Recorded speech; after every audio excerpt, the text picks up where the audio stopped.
Laging may debate sa Mega Projects comments. Nagsusulat ako tungkol sa eroplano, pero sabi ng iba, Simon, hindi mega project ang eroplano.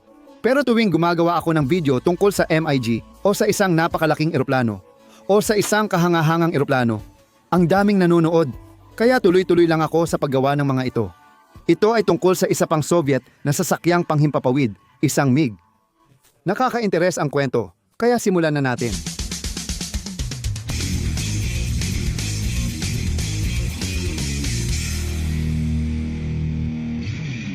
Nagbunga ang Cold War ng paligsahan sa himpapawid na nagresulta sa maraming sasakyang panghimpapawid ng Amerika at Soviet. Nabanggit na natin ang ilan dito sa channel. Pero ngayon pag-uusapan natin ang Mikoyan MiG-31 Foxhound. Tama ba ang pagkakasabi ko? Madalas kong i-check ang pagbigkas, lalo na kung mahalaga at ito ang paksa ng video. Wu Mikoyan, siguro kung sinabi ko lang, Raj Mikoyan, MiG-31 Foxhound hindi ko na dapat gawin. Huwag na nating ulitin yon. Mikoyan, kita mo, hindi masama whistleboy. Hindi man kasing sikat ng MiG-29, mahalaga rin ang 31 sa laban para sa kontrol ng himpapawid noong Cold War. Ang 29 ay sumikat dahil sa tunggalian sa F-16 habang ang 31 ay ginawa bilang tugon sa Strategic Reconnaissance 71 Blackbird. Ngayon, pag-uusapan natin kung bakit espesyal ang eroplanong ito. Alam kong magiging patok agad ang video dahil nilagay ko ang Strategic Reconnaissance 71 sa pamagat at pinipindot iyon ng tao. Opisyal na ipinakilala ang MiG-31 sa Soviet Air Forces noong 1981 ngunit nagsimula ang pinagmulan nito mahigit isang dekada bago iyon. Ang Cold War ay isang digmaan na walang direktang labanan ng Soviet at Amerikano. Pero hindi ibig sabihin na hindi nagtagisan ng galing ang kanilang mga eroplano. Ang Amerikanong Strategic Reconnaissance 71 Blackbird ay ipinakilala sa mundo noong Enero ng 1966 at itinaas nito ang kakayahan ng mga eroplano sa mas mataas na antas. Ang Blackbird ay strategic reconnaissance aircraft na kayang lumipad lampas Mach 3 at nasa taas na 88,000 talampakan na halos 27,000 metro kasama ng iba pang bahagi ng Amerikanong fleet. Malaking banta ang mga eroplano sa Soviet Union dahil wala silang interceptor na kayang magprotekta sa himpapawid nila. Sa ganitong kataas na altitude at ang mga surface-to-air missile ay hindi sapat ang bilis para maging tunay na banta, talagang kamangha-mangha ang eroplanong iyon. Ang Strategic Reconnaissance 71. Nabanggit ko na sa isang video na nakita ko na ito sa museo. Mas malaki ito kaysa inaasahan ko at nakakagulat na kaya nitong lumipad ng sapat kabilis para takasan ang isang missile. Dahil dito, ipinakilala ang MiG-25 Foxbat na unang lumipad noong 1964 pero pumasok lang sa Soviet Air Force noong 1970. Ang 25 ay may pinakamataas na bilis na Mach 3.2 pero hindi ito kayang abutin nang hindi nasisira ang makina o katawan ng eroplano. Kaya nitong umabot ng Mach 2.83 ng ligtas, kaya ito ang pinakamabilis na eroplanong nasakyan ng tao sa Soviet Union. Nang makita ng mga Amerikano ang larawan ng Foxbat, nabahala sila dahil sa laki ng mga pakpak nito. Iniisip nilang mataas ang kakayahan nitong magmaniobra. Gayunpaman, nahirapan talaga ang 25 sa pagmaniobra kapag mataas ang bilis. Dahil ang malalaking pakpak ay inilagay lamang upang magsuporta. Ang eroplano ay napakabigat, umaabot sa higit 38,000 kilo o 84,000 libra kapag puno ng gasolina at kagamitan. Mahirap din itong paliparin sa mababang altitude at kulang sa teknolohiyang kailangan para maging banta sa Strategic Reconnaissance 71 lalo na sa air-to-air missile capabilities nito. Hindi ibig sabihin nito na hindi magaling ang 25 bilang isang eroplano. Siyempre, magaling ito dahil ito ang may pinakamabilis na maximum na bilis sa lahat ng mga ginagamit na eroplanong may piloto sa himpapawid. Pero malinaw na kailangan pa itong bahagyang pagandahin. Nagtrabaho muli ang mga Soviets sa bagong long-range interceptor na may bilis at taas na 25 at high-tech na cockpit para kontrolin ang Soviet airspace. Kahit hango sa 25 ang 31 ay ginawa para palitan ang tarifa unika, 128. Isang malaking 30 metrong interceptor na nagtagumpay lang sa isang reconnaissance balloon. Dahil dito, ang eroplano ay dinisenyo upang gampanan ang 4 na pangunahing tungkulin. Una, saluhin ang mga cruise missile at ang kanilang mga eroplano ng paglulunsad sa pamamagitan ng pag-abot sa combat range sa pinakamabilis na oras pagkatapos ng paglipad. Pangalawa, tukuyin at wasakin ang mga low-flying cruise missile, unmanned aerial vehicle at helicopter. Pangatlo, ang matagalang pag-escort sa strategic bomber. At panghuli, magbigay ng estratehikong depensa sa himpapawid sa mga lugar na di sakop ng ground-based air defense system. Kailangan ng mga layuning ito ng malaking pagbuti sa radar, weapon system, at epektibong komunikasyon sa mga unit. Ginagawa lahat ito habang nananatili sa bilis na 25.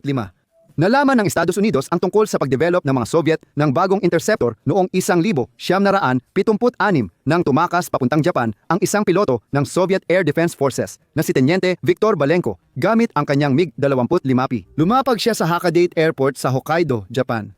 Kahit nasira ang landing gear dahil lumampas sa runway, ang eroplano niya ay representasyon ng pinakamakabagong teknolohiyang Ruso noon. Inimbitahan ng mga Hapones ang United States Air Force na i-disassemble at suriin ang 25 at 67. Ilang araw ang lumipas, ibinalik ito sa Unyong Sobyet ng pira-piraso. Sa pulong kasama ang United States Air Force, ibinahagi ni Belenko ang impormasyon tungkol sa Super Foxmat. Ilang linggo matapos tumakbo si Lenko, unang lumipad ang prototype na YE-155 MP noong Setyembre 16, 1976. Noong 1979 inaprubahan ang 31 para sa serial na produksyon at noong Mayo 6, 1981 opisyal itong ipinakilala sa Soviet Air Force. Mula sa labas, ang bagong eroplano ay kahawig ng husto ang nauna rito. At ang kanilang mga sukat ay nagsasabi ng parehong kwento. Mas mataas ang MiG-31, Foxhound sa 6 tuldok, 45 metro at mas maikli sa 22 tuldok 6 na metro kumpara sa 25 na may 6 tuldok 1 metrong taas at 23 tuldok 8 metrong haba. Halos magkapareho ang kanilang mga pakpak pagdating sa kabuuang wing area na may kaunting pagkakaiba lamang na 0.2 metro kwadrado. 616 na metro kwadrado para sa 31 at 600 at 14 na metro kwadrado para sa 25 at may lapad ng pakpak na 13,456 metro para sa 31 at 14 tuldok, 0.1 metro para sa 25. Noong inilunsad ang 25, mabigat na itong eroplano, pero mas mabigat ang 31 na may 41,000 kilo. 4,000 kilo na mas mabigat kaysa sa 25.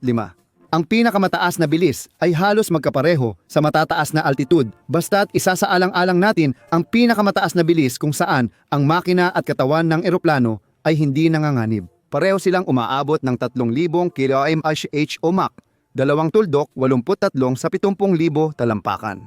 Gayunpaman, sa mababang altitude, mas mabilis ang 31 kaysa 25.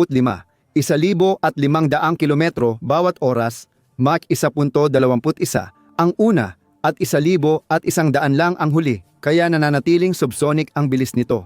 Ang mga numerong ito ay naglalagay sa dalawang eroplano sa hanay ng pinakamabilis na nagawa. Malayo pa rin sila sa strategic reconnaissance, 71 na umaabot ng 3,500 at 40 kph o Mach. 3 tuldok 32 sa 80,000 talampakan. Isang aspeto naman kung saan nalalamangan ng 31 ang parehong 25 at strategic reconnaissance. 71 ay sa bilis ng pag-akyat dahil ang 31 ay kayang umakyat ng 200 at 88 metro bawat segundo. Ang 25 ay umaabot ng 200 at 8 metro bawat segundo. At ang strategic reconnaissance, 71 ay medyo mabagal na. 60 metro bawat segundo. Ang 31 ang may pinakamataas na G-limit na 5 Gs. Ang 25 ay 4.5 Gs. At ang strategic reconnaissance, 31 ay 3 Gs lang. Tara na mga pare, pero expected na to kasi kailangan ng fighter plane ng matitinding G-force maneuvers, di tulad ng spy plane, kaya di sila comparable. Isa pang mahalagang pagpapabuti ng 31 kumpara sa 25 ay sa paglipad, saklaw. Malaki ang maaaring pagkakaiba ng mga saklaw, depende sa bilis at taas ng lipad, pero sa pinakamatipid na bilis, ang 31 ay may ferry range na 3,000 kilometro kumpara sa 2,575 kilometro ng 25. Kayang mag-refuel ng Foxhound sa ere gamit ang Russian air tanker. Kaya mas tumatagal pa ang abot nito ng 2,000 kilometro. Ang 31 ay may dalawang Soloviev D-30 F6 afterburning turbofan engine na bawat isa ay may 73 kN thrust kapag dry at 100 at 52 kN kapag may afterburner. Maaaring hindi kasing taas ng strategic reconnaissance. 71 at 25 ang mga numerong iyon, pero namumukod tangi ang 31 sa avionics, radar at sistema ng armas. Ang weapons control system nito ay nakabatay sa isang phased array radar. Kaya ang 31 ang kauna-unahang fighter plane na nagkaroon ng ganitong sistema. Umaabot ng 70 degrees sa kanan, kaliwa at taas, at 60 degrees pababa ang radar tracking at weapon systems nito. Kaya kayang paputukan ang kalabang eroplano kahit mas mataas o mababa. Ang radar ay umaabot ng 200 kilometro pasulong at sa harap ng saklaw na ito, umaabot ito sa lapad na 200 at 25 kilometro nang ito ay ipinakilala noong 1981. Kayang subaybayan ng 31 ang 10 target at umatake ng 4, habang ang makabagong sistema ay sumusubaybay sa 24 at umatake sa 6. Kayang subaybayan ng isang 31 ang lahat ng target at automatikong nagpapalitan ng radar data sa isa't isa. Kaya nitong magdirekta ng fighter jet sa loob ng 200 kilometro gamit ang radar kahit hindi advanced ang avionics. Ibig sabihin, 4 na MiG. 31 ang kayang magkontrol ng himpapawid na hanggang 1,000 kilometro ang lapad. May 3 klase ng air-to-air missiles ang sistema ng armas. 4 na R-33E na long range para sa malalaking target gaya ng strategic reconnaissance. 71 4 na magaan at short range na R-60MK at 2 R-40RD na pinakamalalaking long-range air-to-air missiles na nagawa. Noong 2013, ang 31 ay isa sa 2 eroplano sa mundo na kayang magpaputok ng long-range air-to-air missiles. Kasama rin dito ang 23mm rotary cannon na may 260 bala. Habang ito ang mga karaniwang armas, kaya ring magdala ng 31 ng air-to-surface missiles o bomba. Ngayon, lahat ng ito ang advanced at komplikadong sistema. Ibig sabihin, may pangalawang piloto sa loob kaya ang 31 di tulad ng 25 ay may 2 cockpit.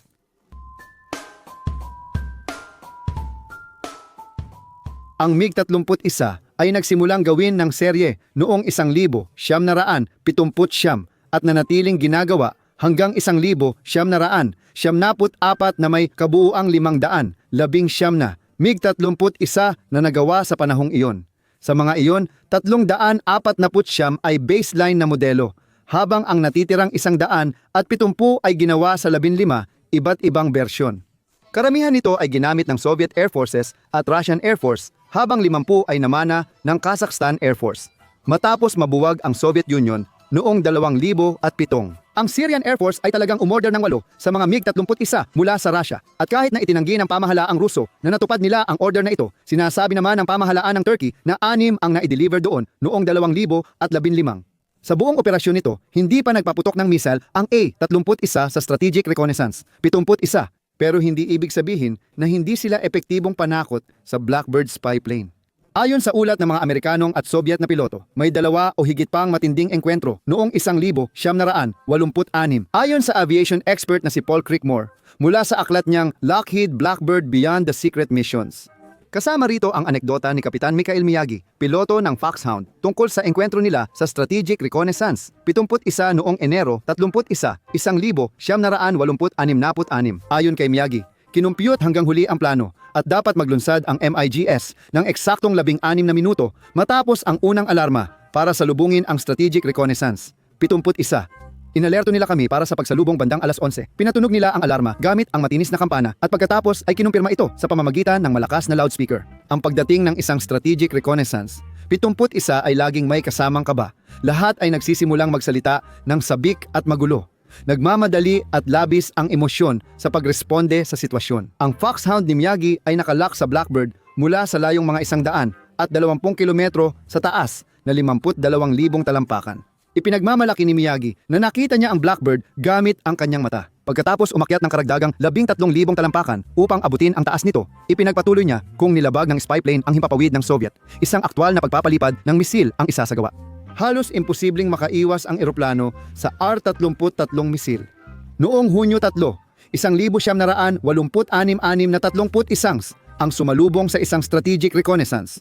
71 sa dagat Barents pero walang missile na pinakawalan ayon sa mga sangkot. Huling beses nang ginamit ang strategic reconnaissance, 71 sa reconnaissance mission sa Unyong Sobyet bago ito tuluyang inalis sa serbisyo makalipas ang ilang taon. Maraming piloto ng strategic reconnaissance, 71 ang nagsabing hindi nila naramdaman ang panganib dahil sa 31. Mukhang malinaw na naabot ng Soviet interceptor ang layunin nitong hadlangan ang mga spy plane mula sa himpapawid ng Unyong Sobyet. Matapos magretiro ang mga Blackbird, karamihan ng reconnaissance ng United States ay satellite na ang gamit, na bahagyang mas mataas. May 120 MiG, 31 na ginagamit ng Russian Air Force. Ngayon, hindi na kasing kapanapanabik ang mga kwento ng kanilang ginawa gaya noong Cold War. Noong Abril 26, 2017 may isang naipabagsak sa proving ground sa Timog Silangang Russia habang training. Ipinakita ng mga nalik na dokumento na ang Foxhound ay naipabagsak ng isang R-33 missile na pinaputok ng isa pang Russian 31 dahil sa mga aberya sa radar at fire control. Sa kabutihang palad, lahat ng piloto na sangkot ay ligtas na nakapag-eject. Ibig sabihin, mas maraming napatumba ang 31 kaysa strategic reconnaissance. 71 ang eroplano mismong gusto nitong talunin sa buong operasyon nito. Tulad ng anumang eroplano na matagal nang ginagamit, ang Foxhound ay nagkaroon ng ilang mga bersyon. Ilang bersyon ay nilapat sa bagong batch ng produksyon, pero karamihan ay upgrade lang sa luma ng eroplano. Kabilang sa pinakakaraniwan ang 01DZB, Batang Maynila at BSM. Itinuturing na multirole ang mga sumunod na bersyon na ito dahil meron silang anti-radar, anti-ship at air-to-surface na mga missile. Sinimulan noong 2010 ang proyekto para i-upgrade ang Russian fleet sa MiG-31BM at inaasahang matatapos ngayong taon. Dahil sa pagiging lihim ng militar ng Russia, hindi tiyak kung ilang upgraded version ang gagawin, pero tinatayang 50 hanggang 130. Ang 31 Batang Maynila ay may upgraded avionics, multimode radar, OTUS controls, liquid crystal display, multifunction displays, mas malakas na computer system at digital data links. Ang upgraded radar ay nakakakita ng target sa himpapawid hanggang 320 km at kayang unahin batay sa banta. May kakayahan din itong magdala ng R-77KH, 31 anti-radiation, R-37 at iba pang Russian air-to-ground missiles, na iniulat na kayang maglakbay sa hypersonic na bilis na hanggang Mach 6 at makapagtama ng mga target na higit sa 300 kilometro ang layo. Noong 2015 sinabi ni Russian Deputy Defense Minister Yuri Borisov na magagamit pa ang na-upgrade na fleet hanggang 2030, kaya karamihan dito ay aabot ng 50 taon sa serbisyo. Maaaring hindi na ito magtagal dahil iniulat na gumagawa na ang Russian Armed Forces ng mas pinahusay na eroplano, ang MiG-41. Nagsimula ang usapan tungkol sa proyekto noong 2014 nang banggitin ng Russian test pilot na si Anson Kvochu ang potensyal ng 6th generation interceptor. Sinabi ni Kvocha na ang eroplanong ginagawa ay magkakaroon ng pinakamataas na bilis na hindi bababa sa Mach 4 at maaaring umabot pa ng Mach 4.3 na katumbas ng 5,267 kilometro kada oras. Ang pag-usad ng kapalit ng 31 ay lihim at mabilis. Ngunit karamihan ay tinatayang unang lilipad ito sa kalagitnaan ng 2020.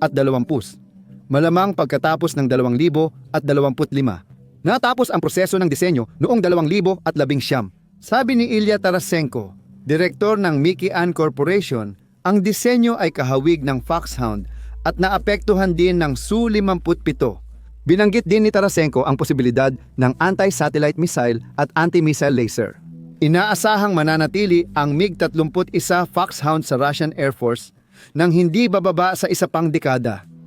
Sana nagustuhan ninyo ang video. Kung oo, pindutin ang thumbs up sa ibaba. Kung ayaw mo, pindutin ang dislike. Kung napanood mo si Jens, thumbs up na, mag-subscribe ka dito at magkita tayo sa susunod. Kung may suggestion ka para sa next mega project, i-comment lang sa ibaba. Tinitingnan ko yan. Salamat sa panonood.